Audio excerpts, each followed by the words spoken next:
और इस आवाज को हम दबने नहीं देंगे। अगर हमारी कार्रवाई यहाँ से पूरी नहीं हुई तो हम आगे जाके पूरे दिल्ली से सभी लोगों को इकट्ठा करके जेएनयू के बाहर भी जाएंगे। और हम आज स्वर्ण समाज को उन्होंने गाली दी और उस पर कोई एक्शन नहीं हो रहा। आज यही अगर कोई स्वर्ण समाज का इंसान किसी और समाज को लेकर कुछ कहता तो तुरंत एक्शन हो जाता। कैंपस के अंदर की वीडियो है, वो स्टैंडिंग कमेटी को भेजेंगे।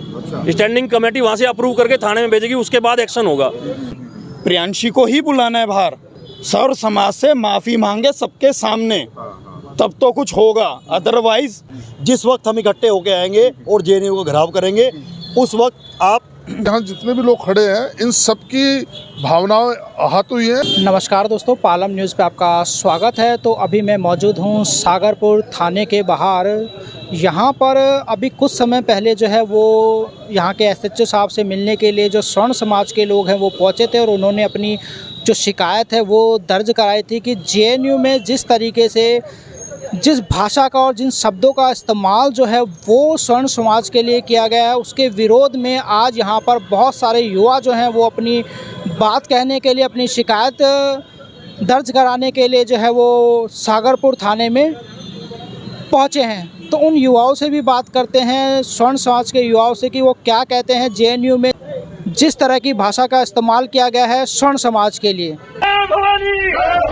जय शिवाजी, जेएनयू के गद्दारों को, जेएनयू के गद्दारों को, जय श्री राम, जय भवानी, जय स्वर्ण एकता, स्वर्ण एकता, स्वर्ण एकता, स्वर्ण एकता, जेएनयू के गद्दारों को, जेएनयू के गद्दारों को, जेएनयू के गद्दारों को, जय श्री राम, जय भवानी, जय शिवाजी, बोलो श्री श्री छत्रपति संभाजी महाराज की जय, भवानी, जय राजपूताना, जय जय श्री राम, जय दादा परशुराम की जय, महावीर भगवान की स्वर्ण।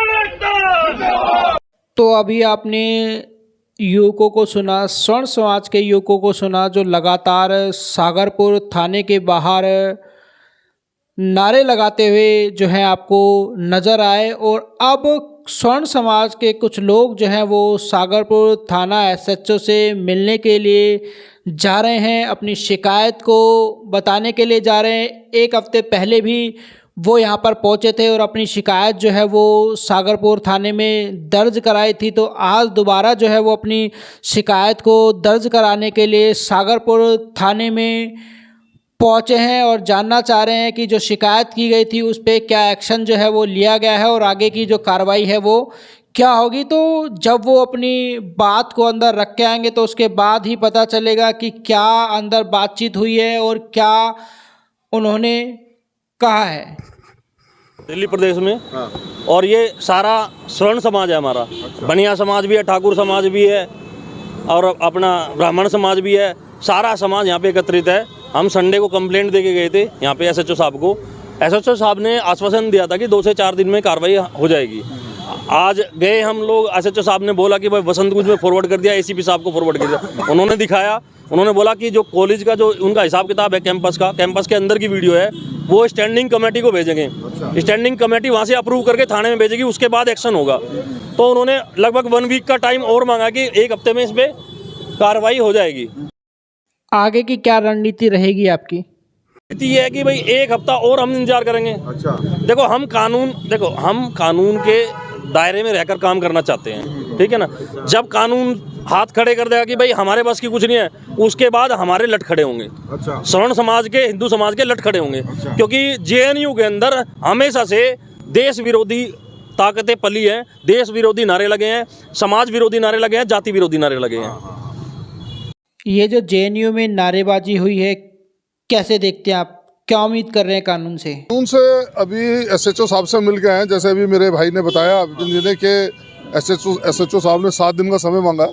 अभी जो वहाँ की उनकी जो भी जॉइंट कमेटी है, हम जेएनयू को वो पेन ड्राइव में जो मूवी जो उनका क्लिप है वो भी उनको अवेलेबल कराएंगे ताकि वो डिनाई ना कर पाएँ कि ऐसा कुछ नहीं हुआ, क्योंकि जेएनयू की एक ये फितरत बन गई है कि सर्व समाज को, स्वर्ण समाज को गाली देने की, देश विरोधी नारे लगाने की। मैं समझता हूँ कि यहाँ जितने भी लोग खड़े हैं इन सब की भावनाएं आहत हुई हैं और हम लठ लेके बिल्कुल तैयार खड़े हैं। अगर कानून अपना काम करता तो ठीक है, नहीं तो स्वर्ण समाज इतना कमज़ोर नहीं है कि चलता कुत्ता उसके ऊपर मुँह जाए।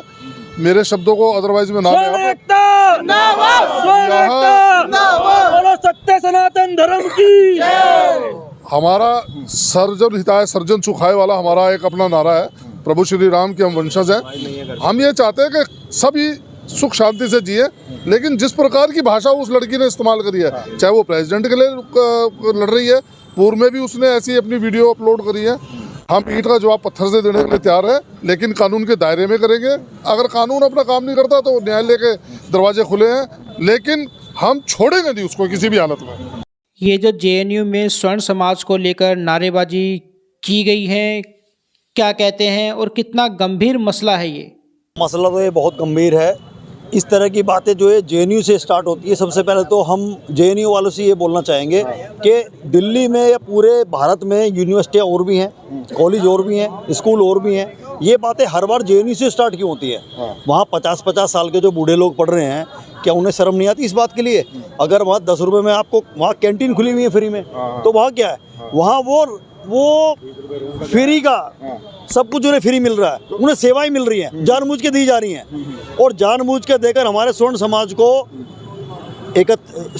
को हमारे गाली दी जा रही है, और वो हमारे हिंदू को ही अपनी ढाल बनाते हैं।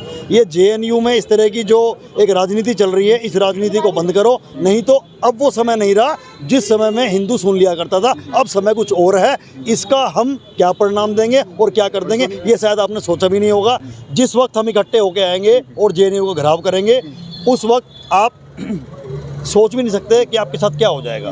तो इस तरह से आगे कभी भी भड़काऊ भाषण या भड़काऊ शब्द या अपशब्द ये ना बोले जाए, बहुत सोच समझ के बातें की जाए। मैं उस लड़की से ही बोलूँगा जिस लड़की ने ये प्रेसिडेंट की तैयारी कर रही है। तुम क्या प्रेसिडेंट की तैयारी कर रहे हो? लड़की ने 20 लोग हैं। वो लड़की और उसके साथ में जो 20 लोग 50 लोग जो भी जुड़ रहे हैं, जो भी इस तरह की बातें कर रहे हैं, क्या तुम हिंदू नहीं हो? क्या तुम हिंदुओं में भड़काऊ भाषण नहीं दे रहे हो? और तुम किसके सिकाए में आके दे रहे हो? ये जेएनयू के टीचर हैं, ये सब जानती है, पूरी दुनिया जानती है, पूरा समाज जानता है। इनको भड़काऊ भाषण देने वाले, भड़काने के लिए इनके जो टीचर इन्हें ज्ञान दे रहे हैं, ये टीचर की कमी है सबसे बड़ी। हम जेएनयू के टीचरों को बोलेंगे ये बातें। देखिए, जेएनयू से हम शुरू से देखते हैं, जेएनयू ने कहीं ना कहीं इस तरह की कार्रवाई करने की कोशिश करी है। जेएनयू से ऐसे लोग निकल के आते हैं, वामपंथी लोग, जो कहीं ना कहीं समाज को गाली देते हैं, कहीं ना कहीं ऐसे काम करते हैं जिससे देश को दिक्कत होती है। पिछली बार कितने बुरे नारे इन्होंने देश के खिलाफ भी लगाए। तो इस तरह की हरकत इनके लिए आम की बात है। और जो रही बात जो स्वर्ण समाज को इन्होंने गाली दी है, आज स्वर्ण समाज को उन्होंने गाली दी और उस पर कोई एक्शन नहीं हो रहा। आज यही अगर कोई स्वर्ण समाज का इंसान किसी और समाज को लेकर कुछ कहता है तो तुरंत एक्शन हो जाता। क्यों हमेशा स्वर्ण समाज को नीचे दबाया जाता है? कहने को तो स्वर्ण समाज को ऊंचा रखा जाता है, लेकिन जब ऐसी बातें आती है स्वर्ण समाज को नीचे दबाया जाता है। तो आज उस लड़की के खिलाफ कार्रवाई होनी चाहिए। वो जेएनयू में प्रेसिडेंट की पोस्ट के लिए लड़ रही है तो स्वर्ण समाज को गाली दे रही है। मैं तो वहाँ के छात्रों को बोलना चाहता हूँ, वहाँ पे कर क्या रहे हो? क्या आपको नहीं दिखाई दे रहा? आप वहाँ पे जितने भी स्वर्ण समाज के लोग हैं जो इस जेएनयू में रहते हैं, क्या आपकी आंखें बंद हैं या फिर आपके कानों में सुनाई दे रही आवाज़? वहाँ के लोगों को सबसे पहले निकल के आना चाहिए। और हम जब साथी यहाँ पर निकल के आए हैं और इस आवाज़ को हम दबने नहीं देंगे। अगर हमारी कार्रवाई यहाँ से पूरी नहीं हुई तो हम आगे जाके पूरे दिल्ली से सभी लोगों को इकट्ठा करके जेएनयू के बाहर भी जाएंगे और हमें लाठी चलानी चली या अंदर जाके हमें, जब तक इसके खिलाफ कार्रवाई नहीं हो जाएगी हम तक चुप नहीं बैठेंगे। और जब तक लड़की बर्खास्त न हो जाए जेएनयू से, हमारी मांग ये रहेगी उस लड़की को जेएनयू से बर्खास्त करो और उसको जेएनयू से बाहर निकाल के फेंको। जब तक वो लड़की बाहर नहीं निकलेगी, जेएनयू के ऊपर कार्रवाई नहीं होगी, हम चुप नहीं बैठेंगे। और हम सभी लोग, सभी स्वर्ण समाज के लोग इसी तरह, जब तक उसको बाहर निकालना जाएगा हम चुप नहीं बैठेंगे और आगे हमें लाठी चार्ज करनी पड़ेगी, वो भी करना तैयार है। जय शिवाजी, जय भवानी, जय शिवाजी, जय श्री राम, जय श्री राम। सी बात है, इन्हें बर्खास्त किया जाए और ये जो प्रेसिडेंट के लिए लड़ रही है इसको कैंसिल किया जाए। एसएचओ साहब से आपकी बात हुई, उन्होंने बताया पूरा प्रोसेस की स्टैंडिंग कमेटी को भेजा जाएगा जेएनयू की। तो आपको लगता है कि जेएनयू जो है वो अपने छात्रों के खिलाफ एक्शन लेगा? जेएनयू ले ना ले, प्रशासन करे ना करे, हमें अपना काम करना है। यहाँ से एक हफ्ते का मोहलत और देखेंगे हम। एक हफ्ते का टाइम एसएचओ साहब ने हमें दिया है, एसीपी साहब के पास भी गई हुई है चीज़ें।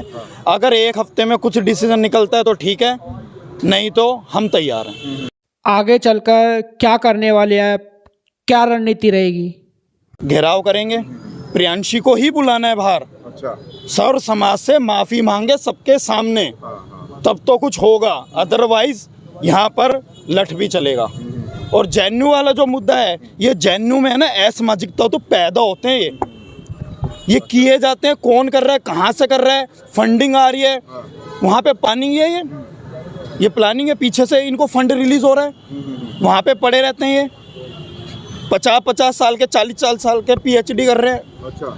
हमारा बच्चा आज के डेट में 25 से 30 साल में सारी क्वालिफिकेशन से ले लेता है, ये 50 साल में भी पूरी नहीं ले पाते। ठीक है। इनको इसलिए वहाँ रख रखा है कि तुम्हें ये काम करना है, फंडिंग आ रही है ना, फ्री का मिल रहा है। फ्री का जब तक मिलता रहेगा ये पड़े रहेंगे यहाँ पे। जिस दिन फ्री का मिलना बंद हो गया, सारे गोल हो जाएंगे यहाँ से।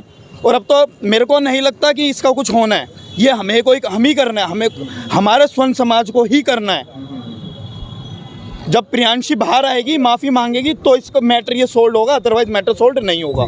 राकेश वर्मा, पालम न्यूज़, सागरपुर।